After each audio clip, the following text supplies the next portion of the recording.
ऐका नागोबा देवा तुमची कहाणी। एक नगर होतं, तिथे एक ब्राह्मण होता। त्या ब्राह्मणाला 5 सुना होत्या। चातुर्मासात श्रावण मास आला आहे, नागपंचमीचा दिवस आहे। कोणी आपल्या आजोळी, कोणी पंजोळी, कोणी माहेरी, अशा सर्व सुना गेल्या आहेत। सर्वात धाकटी सून होती, तिच्या माहेरचं कोणीच नव्हतं। तेव्हा ती जरा खिन्न झाली व तिच्या मनात माझा सर्व संबंधी नागोबा देव आहे असं समजून नागोबा देव मला माहेराहून न्यायला येईल असं म्हणू लागली। शेष भगवानास तिची करुणा आली। त्यानं ब्राह्मणाचा वेश घेतला व त्या मुलीला नेण्याकरता आला। ब्राह्मण विचारात पडला, हा इतके दिवस कुठे लपून राहिला व आताच कोठून आला? पुढं त्याने मुलीला विचारलं, तिनेही हाच माझा मामा आहे असं सांगितलं। ब्राह्मणानं तिची रवानगी केली। त्या विषधारी मामानं वारुळात नेलं, खरी हकीकत तिला सांगितली आणि फणीवर बसवून आपल्या बायका मुलांना ताकीद दिली की हिला कोणी चावू नका। एके दिवशी नागाची नागिन बाळंत होऊ लागली, तेव्हा तिला हातात दिवा धरायला सांगितला।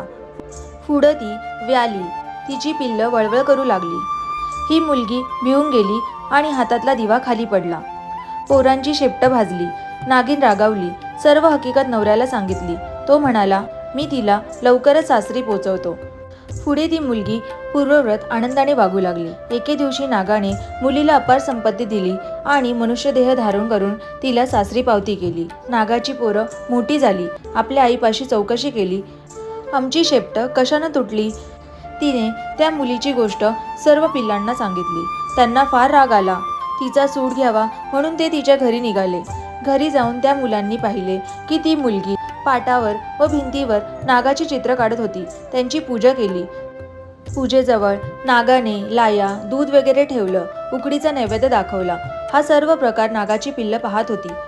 सरते शेवटी तिने देवाची प्रार्थना केली, जय नागोबा देवा, जिथं माझे भाऊ लांडोबा पुंडोबा असतील तिथे खुशाल असोत, असा नमस्कार केला। इकडे सर्व प्रकार यांनी पाहून मनातील सर्व राग घालविला। मनात तिच्याविषयी दया आली। पुढे त्या दिवशी तिथे वस्ती केली।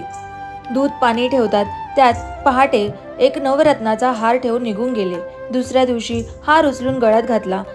जसा तिला नागोबा प्रसन्न झाला तसं तुम्हा आम्हा सर्वांना हो। ही साठा उत्तराची कहाणी, 5 उत्तरी सुफळ संपूर्ण।